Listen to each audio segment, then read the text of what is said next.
Hello and welcome to the Eating Disorder Therapist podcast. I'm Harriet Frew, eating disorder therapist, here to support you in finding peace with food and overcoming disordered eating. So today I want to talk to you about how to reintroduce forbidden foods, okay? So helping you move towards food neutrality, being able to eat donuts, chocolate, pizza, and a whole range of foods with permission and without devouring everything in sight. Okay, so I guess just want to say as well that I am not talking here about the all-in approach. I'm talking about a more graded approach with recovery and reintroducing forbidden foods. And I think there's not a right or wrong way to do it. If you are very underweight and then you start eating, sometimes your body just really wants to go all in because of you are just so hungry and you've been restricting for so long and your body's just so desperate for the food. So it's really hard to do it in a more incremental way. But I guess you need to just think about what is most helpful for you. And but I'm going to be talking here about doing it in a more incremental way. So this is probably particularly relevant, perhaps if you're struggling with bulimia, binge eating, probably more so perhaps than with anorexia nervosa, but it can be used with anorexia nervosa as well. But I just want to put the caveat in that, you know, when you have been so starving, sometimes kind of going all in and being just much more flexible can be the way, but it's very individualized. Okay, so let's dive in. If you're recovering from an eating disorder, you might well desire to eat all the foods that you've been depriving yourself of as a rebellion against the restriction or dieting fatigue. This is really normal. You probably have an all or nothing relationship with food. You're either being super healthy and good or chaotic and devouring everything in sight. So maybe you binge on bad foods that you would normally forbid yourself. And in recovery, it's helpful to move towards permitting all of these foods into your eating plan. Now, this doesn't mean eating donuts for breakfast, lunch, and dinner or throwing health goals out of the window. Although, you know, if you do that occasionally, it's okay. But it's about embracing food neutrality and taking food off the pedestal of maximal pleasure. Okay. Now, it's possible, it's absolutely possible to achieve healthy eating. And I'm not talking about orthorexic, rigid eating, but healthy eating whilst honouring taste, satisfaction and pleasure. But understandably, you might not know where to start. So I'm going to talk about some practical steps to make this possible. Okay, so firstly, I guess it's really about getting on board with the moving away from the good, bad thinking around food, because a lot of people are quite unwilling to let go of that. And I think in the diet and wellness culture that we live in, we're getting so many messages about good and bad foods, etc., that it's really hard sometimes to move away from that. So if you are listening to this podcast, reading this article, you're probably oscillating between good, clean, healthy eating and the complete opposite. So you likely maintain the very clean regime for a period before it hits the threshold of sustainability. And then it becomes increasingly hard to navigate social occasions and real life. You know, we get that kind of dieting fatigue. And then often what happens is people throw in the towel and abandon it entirely.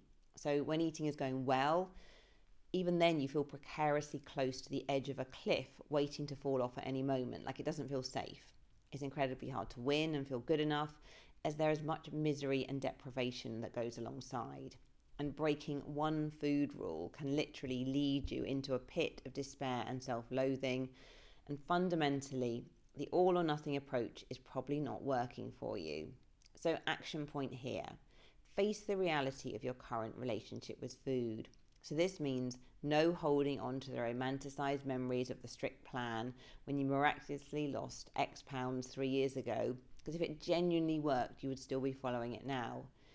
Do a pro and cons list of your black and white relationship with food. What do you gain? What is it costing you? So just be really realistic. Because I think often what we do is we romanticize when it's going well and we kind of ignore the not so well periods, and we're always trying to get back to this romanticized ideal relationship with food, but actually that's not sustainable. Also think about where you'll be in 5 years if you continue doing what you've been doing, your old ways of coping. Okay, now this is not about beating yourself up, it's about offering yourself compassion and self awareness so that you can begin to break away from diet culture, delusions, and false promises of restrictive eating. Okay, so to do all of this, what's so helpful first is to do the good old stabilizing blood sugar and regular eating. So before you leap into the deep end of food freedom practices, it's helpful to have the boring, unsexy work of regular eating firmly in place. Now, regular eating is sometimes tedious.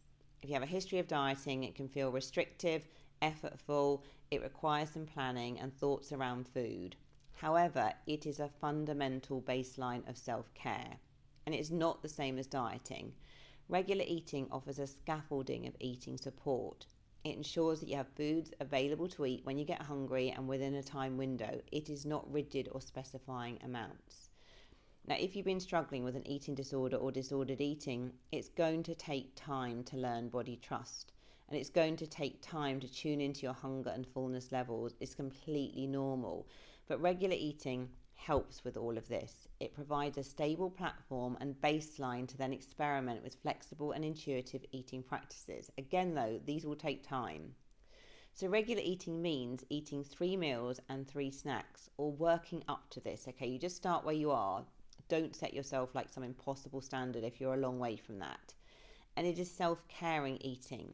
So thinking about nourishment, health, satisfaction and taste. And you're including balance in your meals. So at your main meals, you've got a protein source, some carbohydrates, some good fats, some fruit and vegetables. You're not restricting your eating. And you're eating every 2.5 to 3 hours.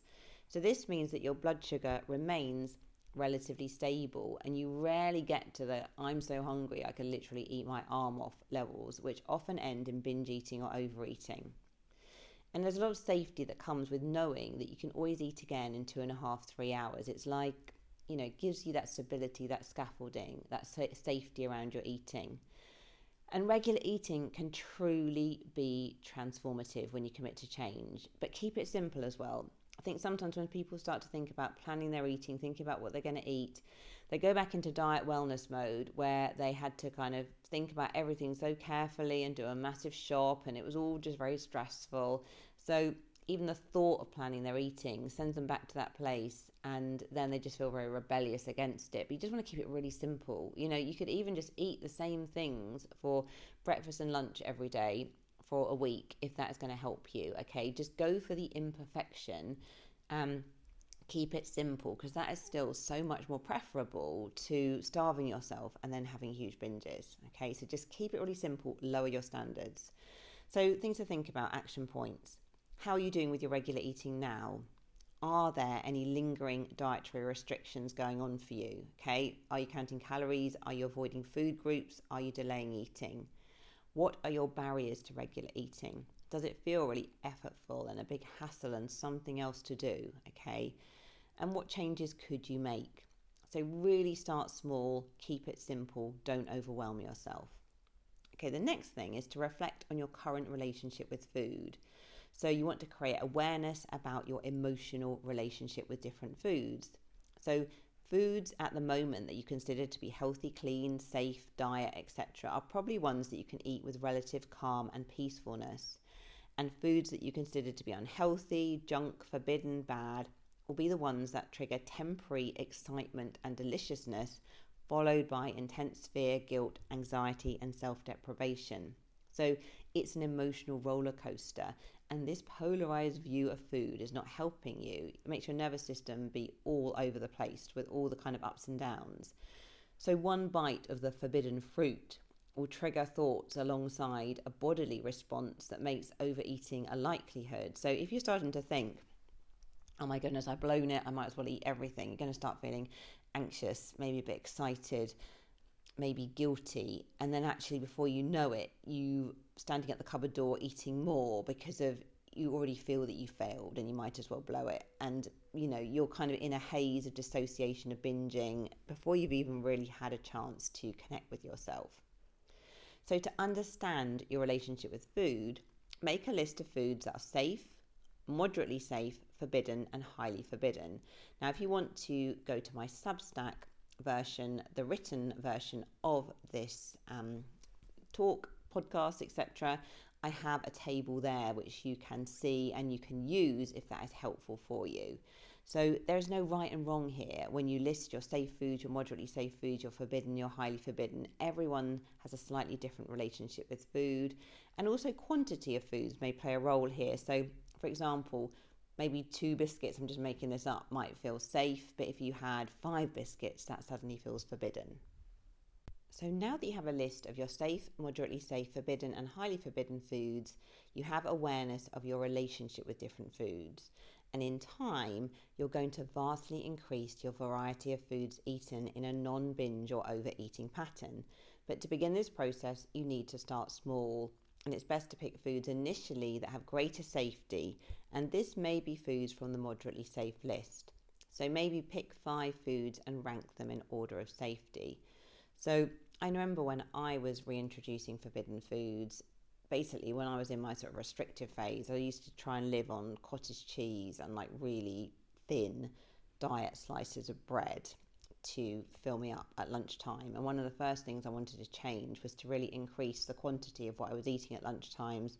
So I started eating kind of granary bread, like the proper size bread, decent slices. I reintroduced cheddar cheese, I reintroduced pickle, and I reintroduced as well allowing myself to have something like a Kit Kat or a penguin bar or something afterwards, because I had been like eliminating all chocolate. So those were some of the foods that I started to work on reintroducing for me, but it'll be very different for you, and there's no right or wrong here. And what you can do is focus on one food at a time. So it can feel challenging because you might feel really impatient and desire your food flexibility and freedom today, but go with the baby steps and mini victories, because over time you will make considerable progress. And, imagine if you reintroduced 1 new food a week over the next year. That's 52 new foods. That's a lot of progress. Okay, so now I'm going to talk about some tools to help with the process of introducing forbidden foods.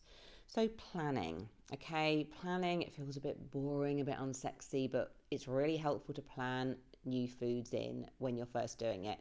Now, it might feel forced, it might feel unspontaneous, but it's often necessary to start with, okay? And I think this is where people often go really off course when they're trying to experiment with intuitive eating. They don't really have any planning. They just try to really just kind of go with the flow. And although that might be the great goal to aim towards, if you've had an eating disorder or disordered eating, it's often impossible to jump into that, okay? So decide what you're going to reintroduce, the timing and the location. So say, for example, it could be I'm going to eat a chocolate cupcake at 3 p.m. in the cafe with my friend Emily. So you've really thought it through. So planning helps give you a sense of safety and control in the situation. Thoughtfully doing this will increase the likelihood of success and your confidence to repeat the experiment. So word of warning here, if you're reintroducing an old forbidden food and doing this from a place of overhunger, the endorphin and blood sugar physiological hit will be really elevated, and this will increase your desire to binge. So really try not to do it from an absolutely starving place, because it's not going to set you up for success. And what really helps with this is continue with your regular eating around the experiment, aiming not to compensate around the eating episode. So sometimes people think, oh, well, if I'm going to have a cupcake at 3 p.m. with Emily, then I won't eat quite so much for lunch. So no, you don't want to be doing that. You want to be really keeping your scaffolding of regular eating in place around it, because that's going to really help increase the chance of success when you're introducing your forbidden foods. So planning really helps. If you don't plan the eating episode, you could be caught out the cupboard door or walking past an appealing shop front. Planning helps and allows you to give yourself intentional permission. So it's so much about being intentional, feeling that you have some efficacy, some control over the situation. Often when we fall into binge eating or overeating, it's when we kind of grab something completely mindlessly. We haven't tasted it, before we know it, we've swallowed it, and we feel all over the place and just, out of control. So be intentional, and some planning is helpful. And work to go into the eating episode with a positive mindset and a belief that this is achievable. Now, naturally, you might feel anxious, but think about calming your nervous system prior to eating. So maybe not rushing into the eating episode. You don't want to be like charging there. Listen to a favourite song first, or take some deep breaths. Do something just to ground yourself. Okay, what can really help as well is visualization and affirming statements. So ahead of the event, before you even go to the cafe with Emily, imagine yourself sitting calmly and peacefully and enjoying the food. Visualize yourself not eating too slowly or too fast, but being present in the moment and tasting every mouthful. Now, visualization is such an important tool, and it can really help you so much because of your unconscious can't really tell the difference between what is real and what is visualization. So if you've already done it, visualized it once in your head already, when you actually come to do it, it's almost like it almost feels like you've done it already. So you feel that added confidence. And you can say supportive statements to yourself before, during, and or after, whatever is helpful. Things like, all foods are permissible. Eating my forbidden foods is inoculation against binge eating. I always love that one. I think it's so helpful. And it's safe to eat this food. I'm honouring my hunger and I no longer want to deprive myself. So you're giving yourself those really almost kind of motherly, fatherly, kind, supportive, grounded comments that are going to really help you feel reassured in the same way that you'd reassure your friend or your pet or your child. And if you're with a friend, you can ask them to support you in a way that suits you best. Now, we're all quite different in what helps. So you might want to talk about the food, you might not want to talk about the food, you might really welcome a distraction topic. So think about the support that benefits you and working personally with that, and really just ask your friend for support. Or it might just be helpful that your friend doesn't even know that it's a challenge, that you're just being around that friend because they're really warm and caring. That is helpful in itself. So it's very much up to you.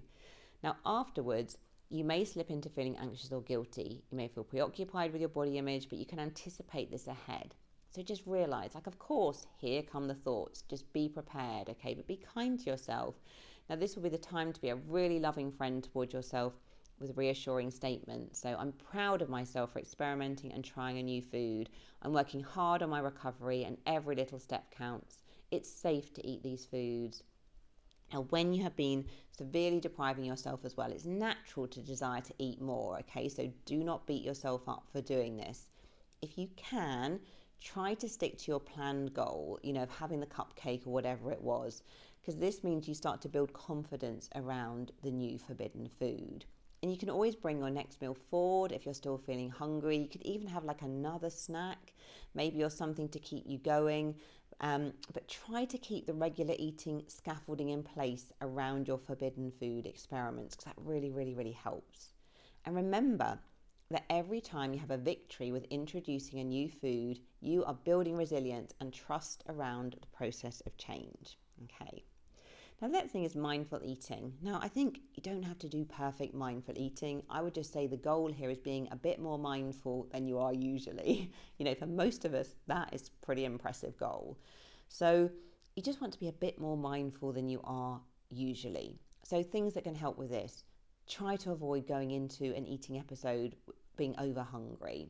So if you're going in 10 out of 10 hungry, that's not going to be great.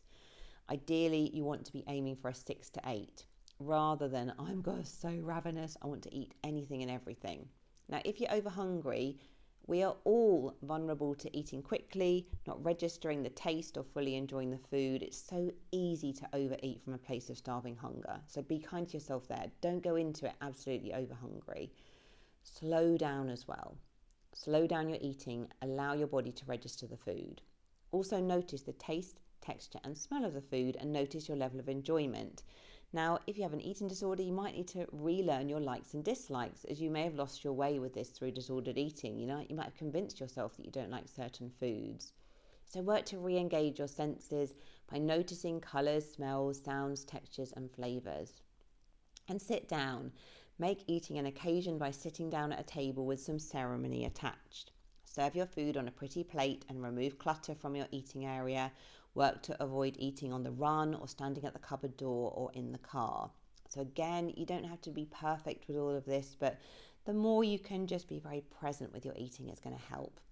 Also, for some people, do nothing else whilst eating, because if you're trying to tune in more to your body with hunger and fullness, sometimes it's helpful not to be distracted. So the more you're making eating a pure experience, the less likely you are to eat just out of habit or in a very mindless way. You might have habits associated with eating. So a lot of people, like, as soon as they watch TV, they start eating crisps, or when they're driving, they're eating sweets. So aim to be present and intentional with your eating. Now, I would say the only exceptions here is, I know for some people, when they're extremely anxious around eating, sometimes a distraction can be helpful and actually can help them to achieve more flexible eating. So I think, you need to think about for you what works. Also, as well, if you're neurodivergent, sometimes having a distraction can be helpful and quite soothing. So I think, again, just think about what works for you. There's no right or wrong here.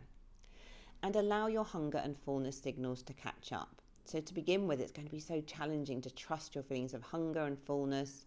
But if you're wanting to eat more after a meal, stop and pause for 10 minutes first, because maybe you haven't eaten enough. Maybe you're bored or tired or feeling low, and you might not be hungry.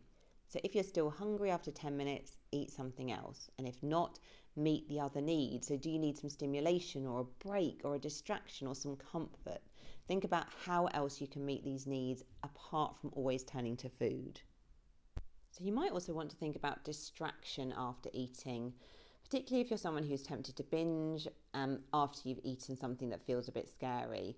So again, plan the distraction ahead and maybe do something that occupies your mind. So maybe a craft or an arts activity or something. And know as well that that urge to binge is like a wave. It will rise and fall, and you can ride that wave. And when you are introducing forbidden foods, you may wish to eat them in a controlled environment initially, such as outside the house, at a cafe with a friend.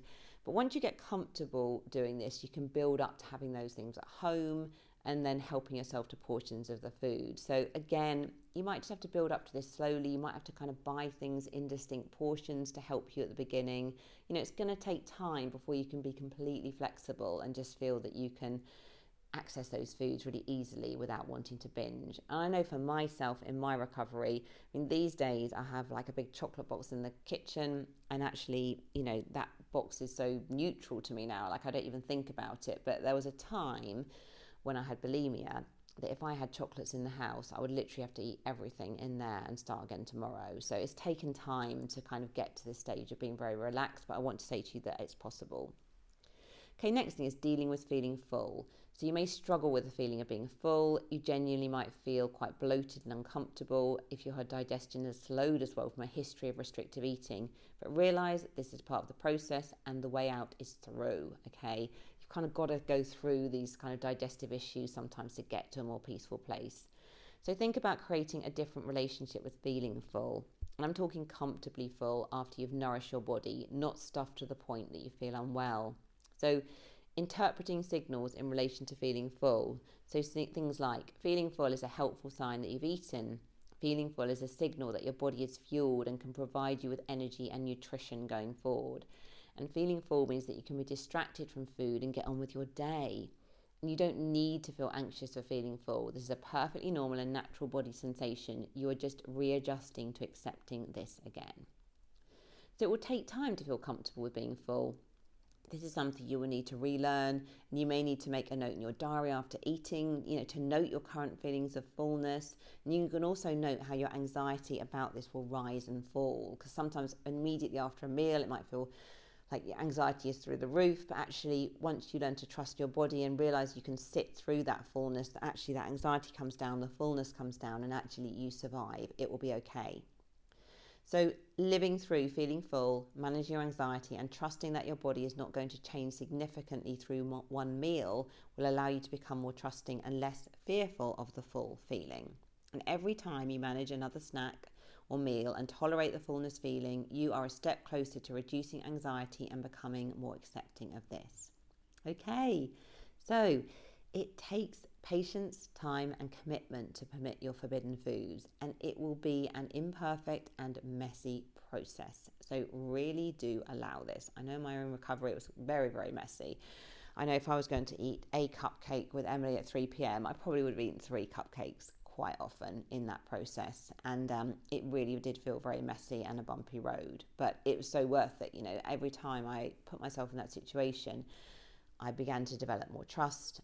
And, over time, these foods as well don't feel so special and on the pedestal of excitement and deliciousness anymore. You know, seriously, if you're allowed to eat a chocolate cupcake 5 times a day for the next week, by the end of the week, you would be wanting a change from chocolate cupcakes, I promise you. Okay.